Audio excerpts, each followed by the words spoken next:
Check it out, friends. I got a new heater over the weekend. And it was really cold this morning, and the windows were all frozen and everything. So I just got it in and got it on. And it actually works good.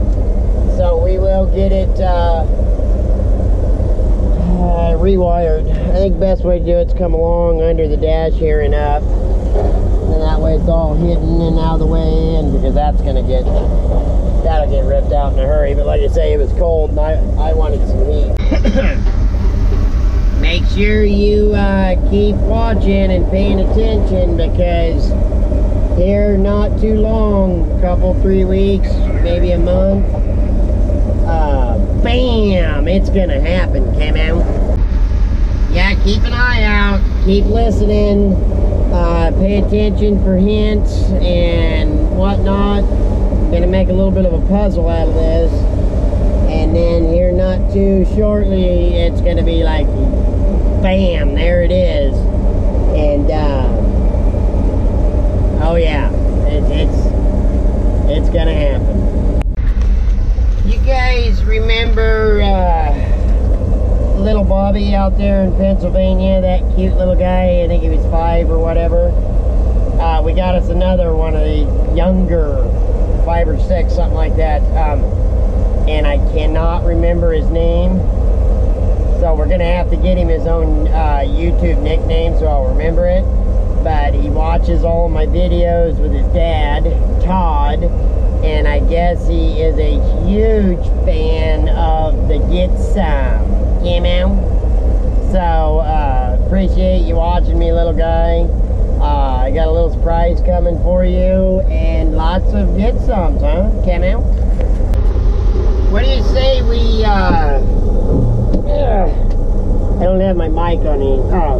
Let's make up some story times, so we'll have them in the uploaded in private and ready to go, Colin. Camo? My first pair of new boots. God dang it. When I first started logging, my brother gave me a used pair of his boots that were 2.5 sizes too big. So my second full check, because my first full check I only got $6.50 an hour break-in wage. Anyway, second full check I dropped $379, which was about the going rate, for a pair of 12-inch top, rough out, regular lace, riveted West Coast cork boots. And I wore them 2 days and took them back, and I bought them. It wasn't, here it was called Emporium. It was kind of like a Fred Meyer or something like that. It was kind of surprising that they sold cork boots. You know, it wasn't a logging store. Anyways, evening of the second day, I took them back because there was something wrong with them, because they hurt my feet. Surprisingly, the sales guy took them back and traded me and whatnot. And part of it was I have a wide foot, and I just bought a regular boot. I ended up later on finding out that I need a size 9E. But anyways, really the point to it is that I have soft feet, and they're gonna hurt a little bit breaking in. But I didn't want them to hurt at all. So I took them back, and like I say, I can't believe the salesman took them back in and gave me another pair, which ended up still hurt my feet, but they did work out a little bit better. And you know, a lot of little things like that breaking into logging is what can either hinder or speed up the break-in period, the greenhorn period. You know, a lot of things like that wasn't explained to me, you know. So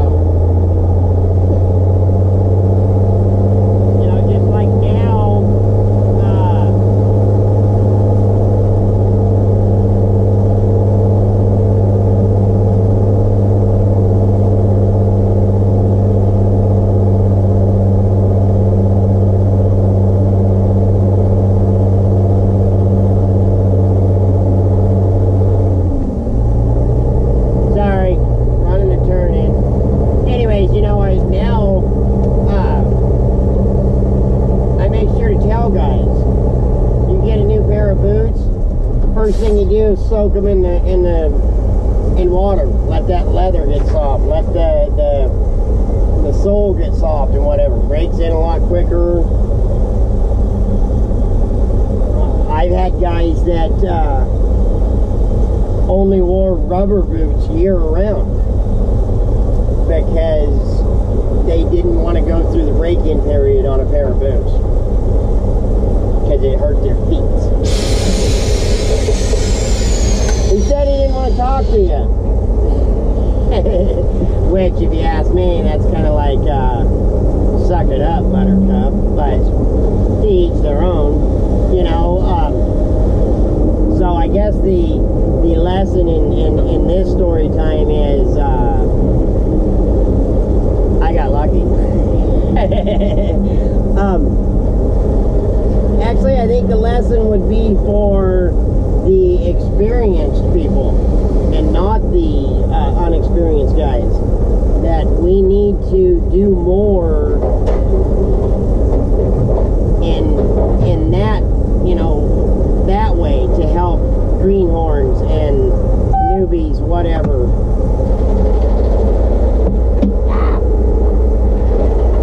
Get, you know, help them out in that way to, like I say, speed up the break-in period and help them, you know.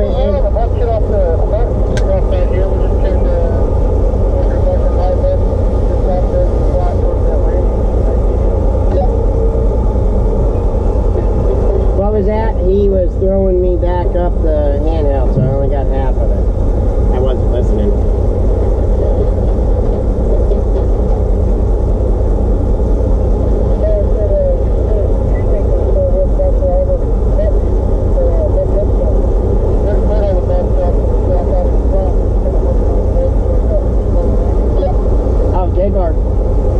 Anyways, you know, I've seen guys, experienced guys, absolutely refuse to tell a greenhorn something that would help them and help production and whatnot.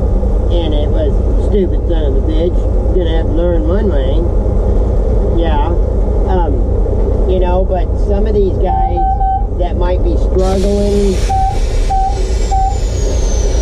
with, you know, stuff like their feet hurting and their muscles hurting or whatever, if I can do something to help them get over that quicker so that they will be more productive for me, I'm going to do it. I do also believe that in what might help bring some of the younger generation back is the fact that instead of it all being, dude, yeah, it's not gonna want to run.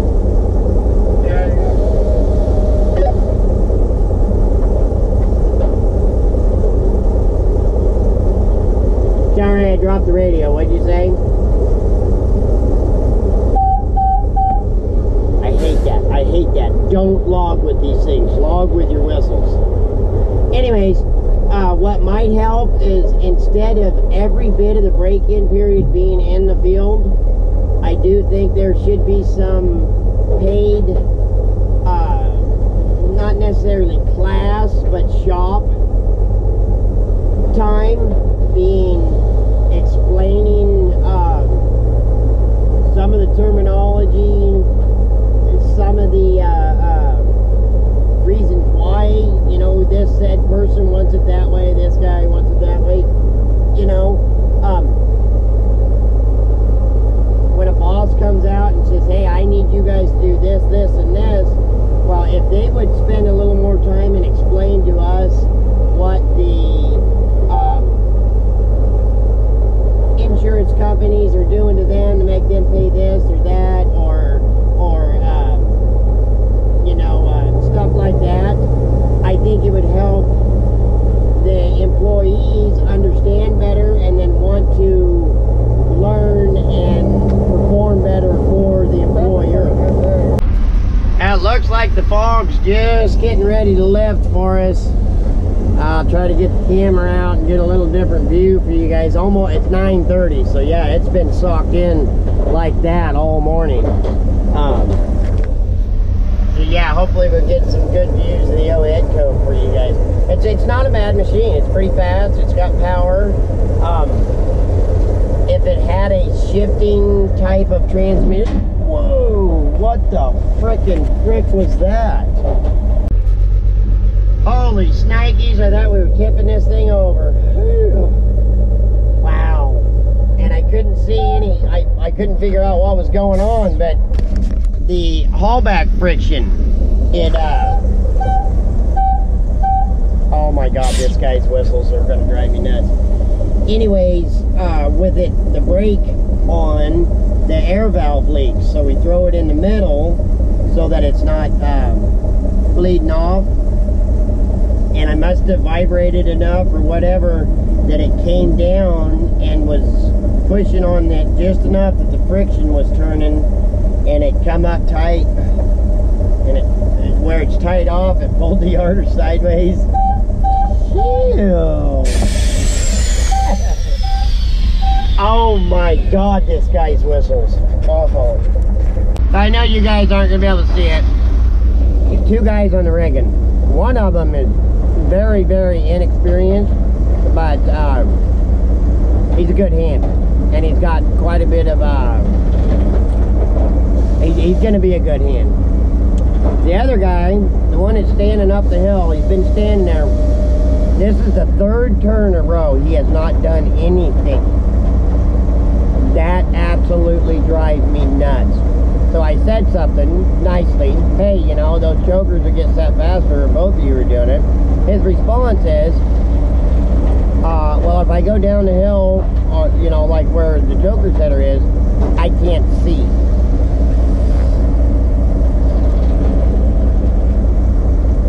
Wow. And I know it's none of my business. I'm just the dragger pilot, but like I say, the one guy that is a good hand, that is part of the reason we are losing good hands too. So you can bet that I will say something. So we're gonna put you guys up on top of the cab, see what kind of views we can get, but this slinger sucks.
exactly in tune with things, because I should be able to preview that, you know what, I'm videoing off of my phone, but this phone is turning to junk in a hurry.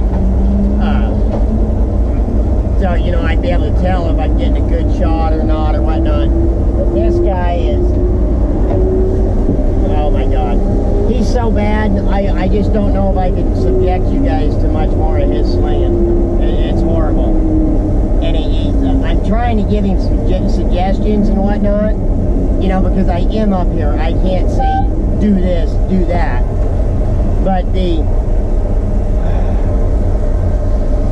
excuse me, the reasonings and excuses that he's giving me is like he's pulling rigging on a big tower that's hung out, you know, 6,000 to 8,000 feet over 3 or 4 hogsback ridges, and you know, you can't even see the yarder. And I mean, I'm just like, oh wow, dude, yeah. Yeah, we're hung out like what, 1,200 feet, and I mean, it might be brushy, but that's not bad ground. The lay isn't bad. I don't get it at all. And you know, and you try to get it, guys like this, you try to give them suggestions and whatnot, and they get kind of smart-assy with you, you know, like, you don't know what I'm going through, or you don't know what it's like out here, or, you know, setting in the cab's pretty easy. I did have to tell him, listen, buddy, I will come out there and show you that I can, but I'm telling you right now, you won't have a job by the end of the day if I do that. So, yeah, there's one of my guy line trees. Nice, nice guy line stump, but I'm not a big fan of the no notch and up the tree kind of high. It's a big enough tree. I don't think we'd ever get in a position to pull it, but when you start getting up high on the stump like that, that's absolutely what does it. See if I can't get a from the behind shot, the old rusty tube. There she is. It's, like I say, not a bad machine. Actually, I'm fairly impressed with the power and speed that it has. If that motor was working right.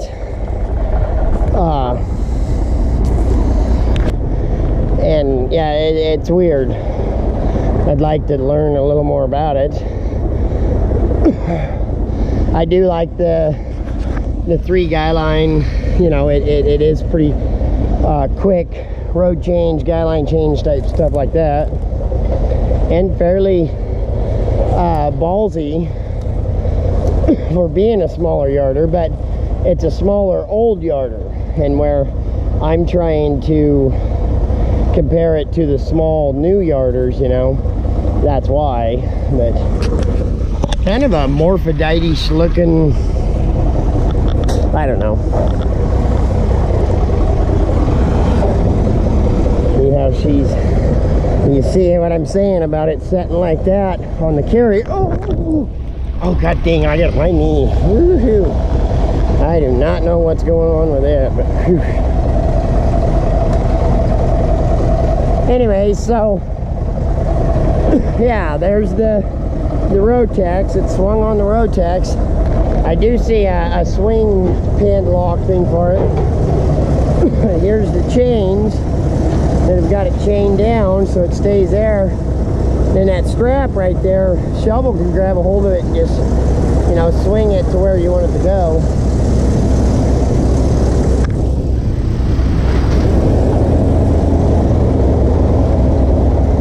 But I mean, you see, now that you see it, you probably understand a little more. But it does not have the swing motor. You guys ready? Or just whistle it back when you're ready. Anyway, so we got the block purchase guidelines. That's 7/8. It is 7/8 block purchase back to. That's got to be 1 1/8 then. 7/8. Yeah, it'd have to be 1 3/8, I think. That's not an 1 3/8 skyline. Huh, I'm gonna have to find the tag and see what the thing's tagged for. I didn't realize that those were. I knew they were block purchase or whatever the other way, but I didn't realize they were 7/8. So that's kind of cool.